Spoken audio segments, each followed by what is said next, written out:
हम बात करते हैं एंजियोप्लास्टी के बाद सफ़र करने की।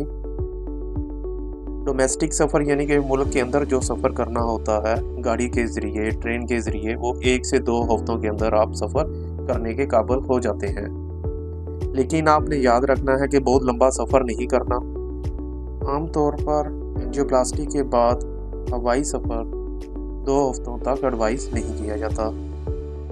लंबी उड़ान 4 घंटे से ज़्यादा सफ़र के लिए डॉक्टर आपको 4 से 6 हफ्ते तक इंतज़ार करने का मशवरा दे सकते हैं,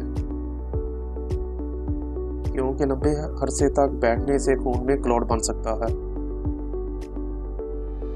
फ्लाइट के दौरान कंप्रेशन स्टॉकिंग पहने, हर 1-2 घंटे में चलने की कोशिश करें। इंटरनेशनल सफ़र एंजियोप्लास्टी के 4 से 6 हफ्ते के बाद आप इंटरनेशनल सफ़र कर सकते हैं, लेकिन उससे पहले आपने अपने डॉक्टर से मशवरा करना है। सफ़र के दौरान एहतियाती तदाबीर के बारे में बात करते हैं। नंबर 1, दवाई। इंटरनेशनल सफ़र के दौरान आपने मेडिसिन का ज़्यादा स्टॉक अपने साथ लेकर जाएं।